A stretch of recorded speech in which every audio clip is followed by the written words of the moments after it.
Hola, mi nombre es Osvaldo Duarte y voy a explicar lo que es el sonido. El sonido es un fenómeno físico que estimula el sentido del oído. Las vibraciones que producen los cuerpos al rozarse o al golpearse se transmiten por un medio elástico donde se propagan mediante ondas al llegar a nuestros oídos. Producen las sensaciones sonoras, una sensación diferente una que otras por su propia característica de cuerpo, su sentido que puede ser más fuerte, su tono puede ser más grave o aguda y también puede variar por su timbre. ¿Cómo se produce? Es fácil, mediante una campana. La campana suena, esa campana transmite un sonido y ese sonido llega al oído. Por último, el rango audible. El rango audible se puede medir como el tono del sonido, como también la intensidad del sonido. El tono se mide por hertz y la sonoridad por decibelios. El tono más bajo que podemos escuchar normalmente es de 20 Hz y el más alto es de 20.000 Hz. Sin incomodidad, ¿no? Con sensibilidad en oído ya podríamos escuchar hasta 50.000 Hz, pero eso ya dañaría un poco el oído. También en el rango sonórico podemos escuchar hasta 0 decibelios y lo más alto podría llegar a ser a 85 decibelios, pero eso podría ser peligroso para nosotros.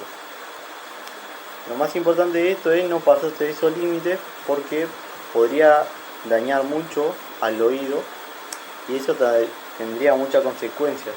Así que muchas gracias y... Hola, mi nombre es Germán Gauna Mediato y en este video voy a explicar brevemente qué es la radiación. La radiación es la emisión espontánea de partículas y radiaciones o ambas a la vez. También es cuando un núcleo atómico inestable pierde energía a través de la emisión de radiación. Existen dos tipos de radiaciones. La natural, que es toda aquella que es emitida por la Tierra. Uno de los ejemplos es el gas radón, que es producido por el uranio, el torio, que es otro gas terrestre, el polonio y el radio. Y la segunda es la radioactividad artificial, que es toda aquella producida por el hombre.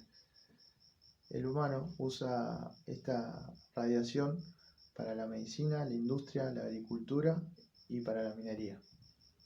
Para que se pueda dar la radiación, se tiene que dar un proceso llamado desintegración radiactiva. Este proceso es en el cual los átomos liberan energía a través de la radiación electromagnética o por la liberación de partículas, si bien sea por la fisión o la fusión nuclear.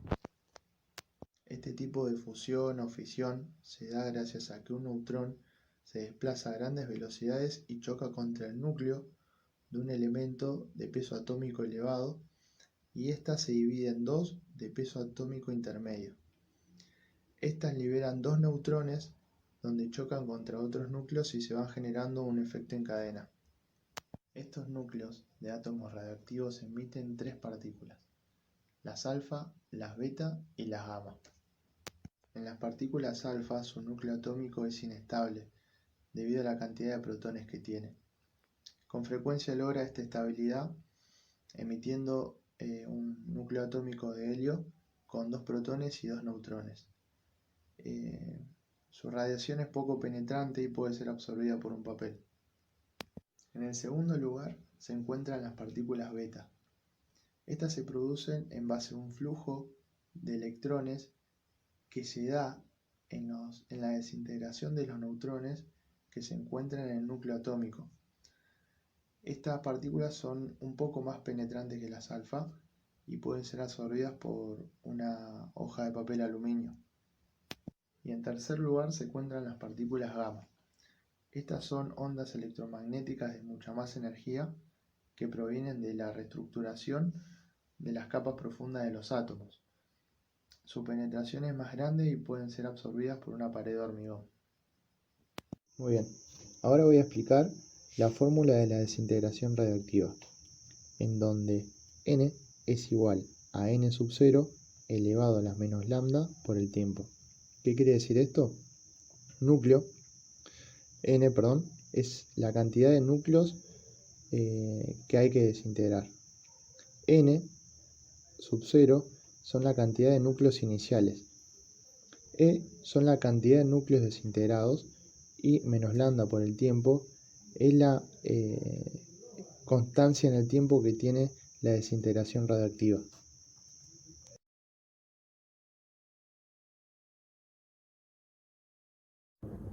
Electroinmunoanálisis, RIA. Se basa en la competencia que se establece para unirse a anticuerpos específicos entre las sustancias a cuantificar y cantidades conocidas de la misma sustancia marcadas con un isótopo. Al establecerse esta competición, resulta que a mayor cantidad de sustancia a cuantificar, menor será la cantidad de sustancia radioactiva que se une al anticuerpo y viceversa. Estructura atómica. El átomo es la unidad de materia más pequeña. Está compuesta por un núcleo en el que se encuentra concentrada casi toda su masa, rodeada por una nube de electrones. El núcleo está formado por protones con carga positiva y neutrones electrónicamente neutros. Los electrones cargados negativamente permanecen ligados al núcleo mediante la fuerza electromagnética. Isótopos son átomos de un mismo elemento cuyos núcleos tienen igual número de protones pero difieren en el número de neutrones, por lo tanto poseen el mismo número atómico pero diferente número másico. Las unidades de medida, la fundamental es el kilogramo, pero el sistema de múltiplos y submúltiplos se estableció a partir del gramo. Equivalencia entre masa y energía se encuentra en el ensayo de Einstein publicado en 1905. Cómo depende la inercia de un cuerpo de su contenido energético, se obtuvo la más célebre fórmula de la ciencia. La energía en reposo de un cuerpo es el producto de la masa por la velocidad de la luz al cuadrado. Las unidades de energía se pueden medir en joules según el Sistema Internacional de Unidades. El joule se define como el trabajo realizado por una fuerza de 1 newton en un desplazamiento de 1 metro a la dirección de la fuerza. Los radioisótopos se utilizan en la medicina para diagnosticar las enfermedades, así como con fines terapéuticos e investigación clínica.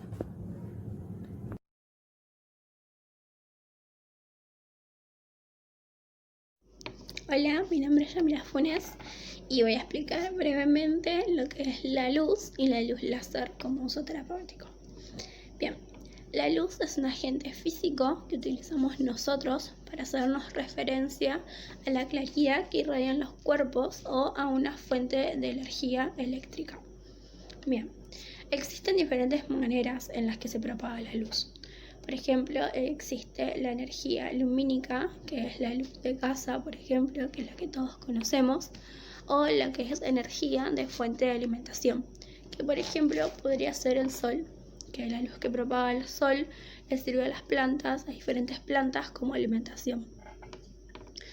Bien, esto se denomina espectro electromagnético, es decir, que de las formas en las que se propaga la luz entra en el rango de espectro electromagnético. Por otro lado, existe lo que es la luz láser. La luz láser es mucho más intensa, puede provocar calor, es monocromática y direccional. La luz láser la utilizan para fines terapéuticos, ya que al producir calor puede reforzar lo que son las terapias manuales. También como fines médicos, ya que sirve para hacer cortes bien puntuales o de una manera precisa, también la pueden utilizar. Y en fines terapéuticos también, por ejemplo, la luz láser proveniente de un aparato la apoya en las cicatrices y esto ayuda a regenerar mejor la piel, los tejidos blancos, puede aliviar el dolor. ¿Qué más? Reduce la inflamación, bueno, entre distintos aspectos, siempre y cuando sea, por ejemplo, el tiempo necesario. Si se pasa del tiempo, lo que puede hacer el calor del láser es quemar la piel. Siempre tiene que estar utilizado bajo un profesional que tenga los determinados recaudos y el conocimiento que debe tener para poder usar lo que es la luz láser. Si no, pues ya puede pasar a ser peligroso. O sea, yo sin el conocimiento no puedo utilizar la luz láser con un fin terapéutico o para aliviar un dolor, porque la verdad es que no sé la cantidad de tiempo que debería tenerlo. Siempre y cuando sea bajo los distintos protocolos y una determinada cantidad de tiempo, porque si no ya puede ser perjudicial. Y bien, eso es todo. Gracias. El sonido es la sensación auditiva que se produce en nuestro oído cuando percibimos las vibraciones de los cuerpos sonoros.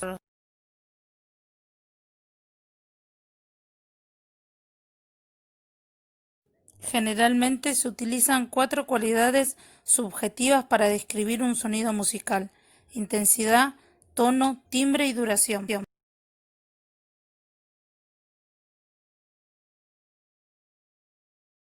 El rango audible alude a la totalidad de las frecuencias que el oído de un ser humano está en condiciones de percibir.